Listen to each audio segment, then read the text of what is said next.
వేశాడని వైఎస్ఆర్ కాంగ్రెస్ పార్టీకి సంబంధించిన కుటుంబానికి చెందిన వ్యక్తిని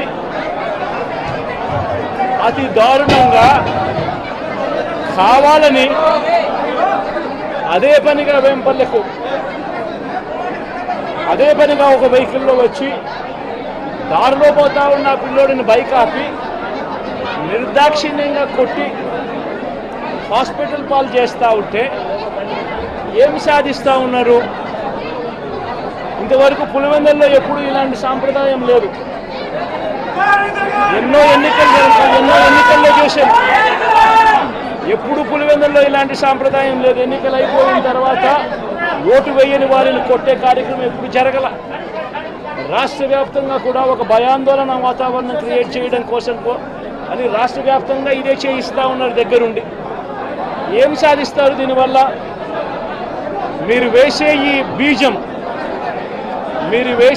బీజం చేసే ఈ చెడు సాంప్రదాయం రేపొద్దున మళ్ళీ తెలుగుదేశం పార్టీ కార్యకర్తలకి చుట్టుకుంటుంది. చంద్రబాబు నాయుడు అనుకుంటా ఉన్నాడు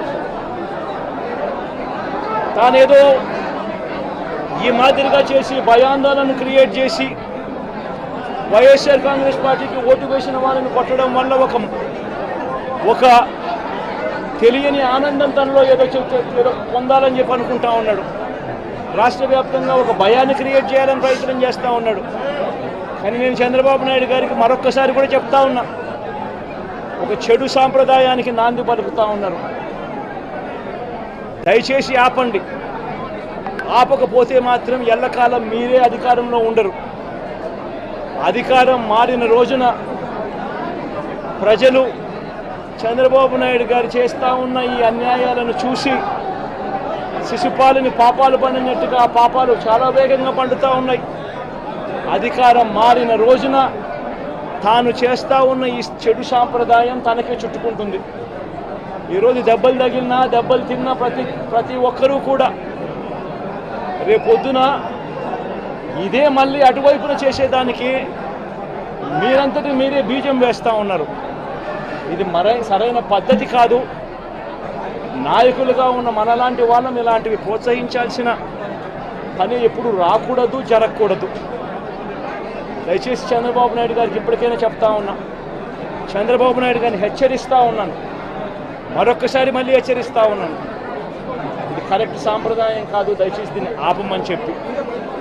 నిజంగానే ఒకసారి మీరు కూడా వెళ్ళి ఒకసారి చూడండి. ఒకసారి ఏం పాపం చేశాడు నా పిల్లోని, ఎందుకు కొట్టారు, ఏం పాపం చేశాడని కొట్టారు. ఒకసారి హాస్పిటల్లో కూడా ఒకసారి చూడండి. ఒకసారి 90 మంది పిల్లలు ఇక్కడ జాయిన్ అయ్యారు.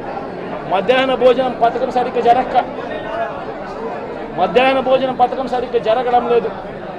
పిల్లలకు కనీసం బ్యాగుల సప్లై కూడా సరిగ్గా జరగడం లేదు. ఇచ్చేటోడు ఎవడు ఇవ్వడం లేదు సరిగ్గా ఏది వ్యవస్థ అనేది ఏది సరిగ్గా జరగడం లేదు. వ్యవస్థను ఘాట్లో పెట్టండి. మీరు ప్రజలు మిమ్మల్ని ఏదైతే ఓటు వేశారో ఒక కారణం చేత మీరు ప్రజలు 10% మంది ఓట్లు, మాకు రావాల్సిన 10% మంది ఓట్లు మీకు వైపు డ్రిఫ్ట్ అయ్యాయి అని అంటే కేవలం మీరు చేసిన మోసపూరిత వాగ్దానాల వల్ల డ్రిఫ్ట్ అయ్యాయి. ప్రజలు మీ దగ్గర నుంచి ఎక్స్పెక్ట్ చేస్తూ ఉన్నారు. రైతులు అల్లాడిపోతూ ఉన్నారు, రైతు భరోసా అందక. పిల్లలు అల్లాడిపోతూ ఉన్నారు, పిల్లలు బడులు స్టార్ట్ అయ్యాయి. కానీ తల్లులకు అమ్మఒడి కార్యక్రమం ద్వారా వస్తూ ఉన్నది రావడం లేదు. తల్లులు ఎదురుగా ఆశగా ఎదురు చూస్తూ ఉన్నారు. వాళ్ళని చూసుకోండి. అక్క చెల్లెమ్మలకి ఇస్తామన్నారు నెల 1500 రూపాయలు, అది ఇచ్చే కార్యక్రమం చూసుకోండి. ఇంటింటికి ఉద్యోగం అన్నారు, ఉద్యోగం ఇవ్వకపోతే 3000 రూపాయలు ప్రతి ఇంటికి నిరుద్యోగ వృత్తి అన్నారు. ఆ పిల్లలందరూ ఎదురు చూస్తూ ఉన్నారు, మీరు ఎప్పుడెప్పుడు ఇస్తారు 3000 రూపాయలు నిరుద్యోగ వృత్తి అని. అది చూసుకోండి. ఇటువంటి ఏవి కూడా మంచి కార్యక్రమాలు ఏవి కూడా చేయకుండా రాష్ట్ర వ్యాప్తంగా భయాందోళన మాత్రమే క్రియేట్ చేసే దుర్బుద్ధిని చేసే దుశ్చర్యను ఆపండి అని మరొకసారి హెచ్చరిస్తూ చెప్తా ఉన్నాం. శిశుపాలను పాపాలు పండినట్టుగా వేగంగా జరుగుతూ ఉన్నాయి. తన పాపాలు పండడం అన్నది కూడా తను మర్చిపోద్దని సందర్భంగా మరొకసారి చెప్తా ఉన్నాం.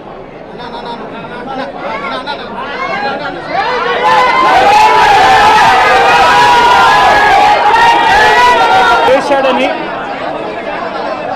వైఎస్ఆర్ కాంగ్రెస్ పార్టీకి సంబంధించిన కుటుంబానికి చెందిన వ్యక్తిని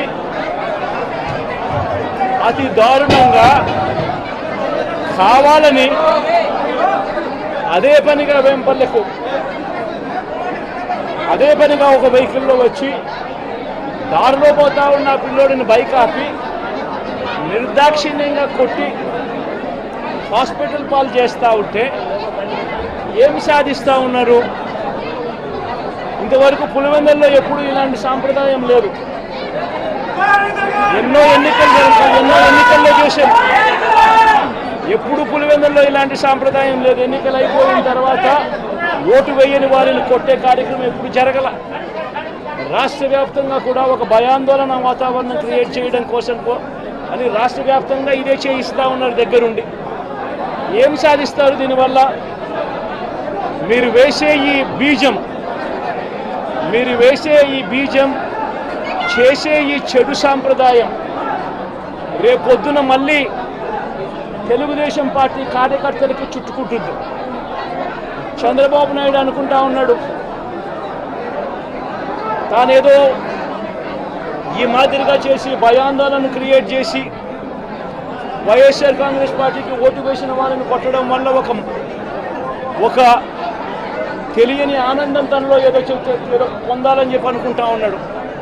రాష్ట్ర వ్యాప్తంగా ఒక భయాన్ని క్రియేట్ చేయాలని ప్రయత్నం చేస్తూ ఉన్నాడు. కానీ నేను చంద్రబాబు నాయుడు గారికి మరొక్కసారి కూడా చెప్తా ఉన్నా, ఒక చెడు సాంప్రదాయానికి నాంది పలుకుతూ ఉన్నారు. దయచేసి ఆపండి.